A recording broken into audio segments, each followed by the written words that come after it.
इसी समाज से हम बहुत कुछ लेते हैं, धन पद प्रतिष्ठा, तो इस समाज को देने का भी हमारा फ़र्ज बनता है। जब हमने शुरुआत की थी तब भी हमारे जहन में एक पिक्चर जो अक्सर समाज में बनी हुई है, भी एनजीओ के एक चोर की नज़र से देखा जाता है। सामाजिक सरोकारों की एक संस्था जिंदगी जिंदाबाद ने इस ओल्ड एज होम को बनाया है। ये ओल्ड एज होम उन लोगों के लिए बनाया गया है जिन लोगों को अपने ठुकरा देते हैं और बेसहारा छोड़ देते हैं।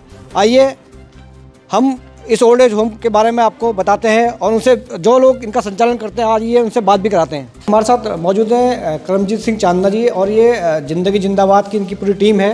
चांदना जी, आपका स्वागत है न्यूज एंड नॉक में।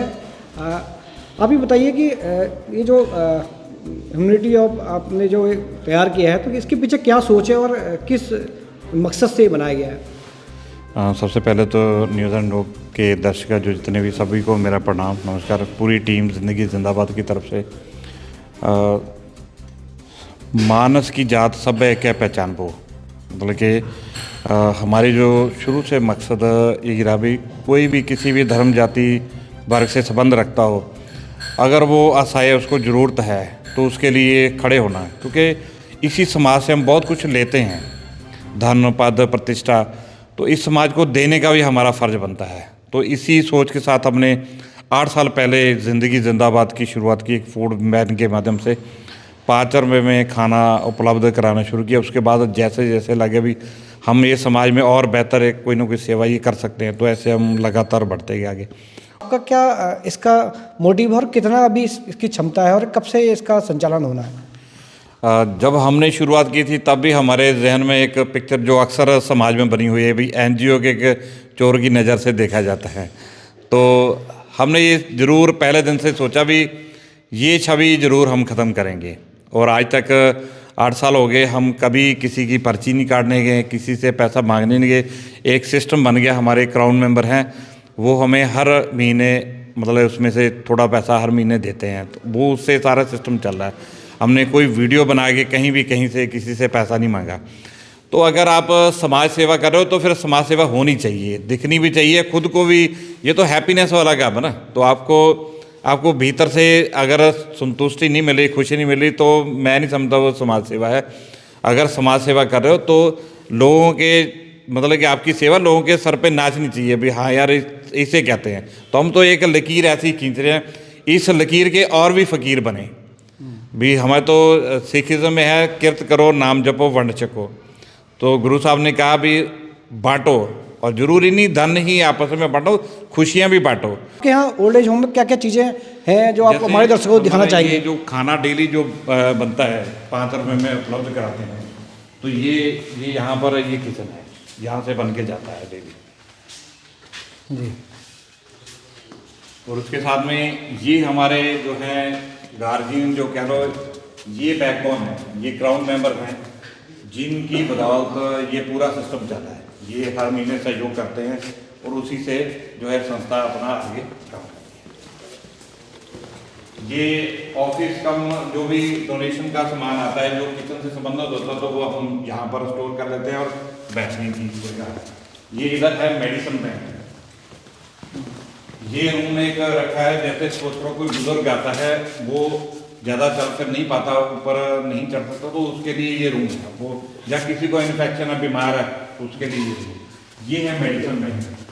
तो ये यहाँ पर मेडिसिन आप ले भी सकते हो और दे भी सकते हो। अगर आपके घर में कोई मेडिसिन फालतू पड़ी है और वो पत्ते के साथ मतलब कि छेड़ाछाड़ी नहीं हुई है और उसकी डेट अभी एक्सपायर नहीं हुई है, तो आप यहाँ पर जमा कर सकते हो, यहाँ से ले भी। समय आप निकालने में कोई दिक्कत होती है? किस तरीके से मैनेज करते हैं चीज़ों को, क्योंकि कारोबार भी देखना होता है और चीज़ें भी होती हैं। ऐसा है कि जो सुकून मिलता है ना सेवा करने में, उसके लिए तो कारोबार छोड़ना भी पड़ता है, और एक जो खुशी होती है दिल से कि यार मुझे सेवा करनी है, तो हम दिल से सेवा करते हैं। सेवा में जो भाव है वो मज़ा है।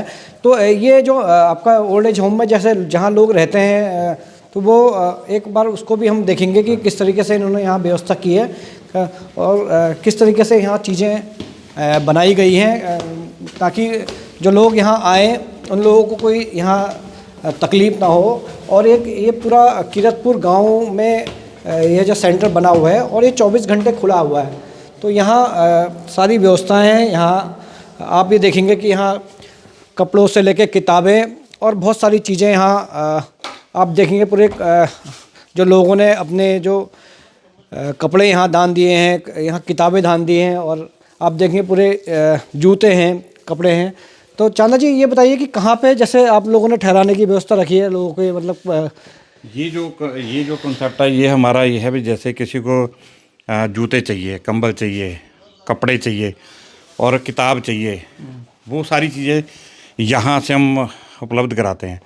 बहुत सारा सामान डोनेशन में आता है तो हम कैंप भी लगाते हैं। अभी हमने यहाँ पर चंदेला गांव के पास उधर 3 कैंप लगाए थे, जो गर्म कपड़े थे वहाँ पर वो पहुँचाए थे लोगों के पास।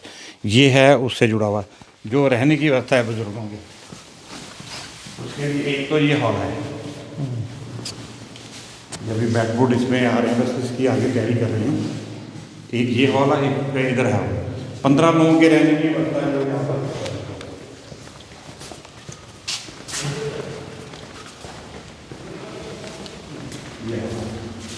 तो सभी जो हॉल है उसके साथ अटैच लैट्रिन बाथरूम है। तो कोई भी बुज़ुर्ग यहाँ पर आता तो उसके लिए हर सुविधा है खाने की। अभी आप बता रहे थे कि यहाँ तकरीबन 8 से 9 लोग यहाँ रह के गए हैं। तो 7 लोग रह के गए। फिर उसके बाद हमने इसका बिल्डिंग का काम, क्योंकि खाली पुट्टी हो रखी थी, पेंट पुंट कराना था, रेलिंग नहीं लगी थी, कई काम थे जो पेंडिंग थे। एक आखिरी सवाल मैं आपसे जानना चाहूँगा कि जैसे आप इतनी बड़ी संस्था चला रहे हैं, इतना बड़ा खर्चा है, तो आप खर्चा किस तरीके से इस चीज़ को मैनेज करते हैं कि आपने इतना बड़ा ये जो पूरा सिस्टम बनाया हुआ है, जो इतनी बड़ी बिल्डिंग बनाई होगी, तो इसका सिस्टम जो है वो किस तरीके से मैनेज किया आपने? ये जो इसकी लैंड है वो हमें डोनेशन में ही मिली थी। दीपक चराय जी उन्होंने दान में दी थी ये प्लॉट। उसके बाद विधायक निधि से हमें 5 लाख रुपए मिले। फिर जितने क्राउन मेंबर हैं सभी ने यहाँ पर कुछ न कुछ दिया है लगातार।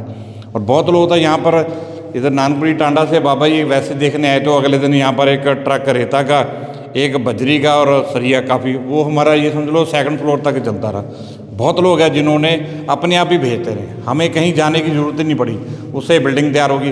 पर मंथ मैंने कहा भी 2500 रुपये पर मंथ जो हमारे क्राउन मेंबर्स हैं वो देते हैं, उससे पूरा सिस्टम चलता है, खर्चा उससे चलता है पूरा। ये अच्छी बात है कि समाज में मानवता बची रहनी चाहिए, और मानवता बची रहेगी तभी समाज बचा रहेगा। फिर अगले एपिसोड में आपसे मिलेंगे, उसके लिए तब तक नमस्कार।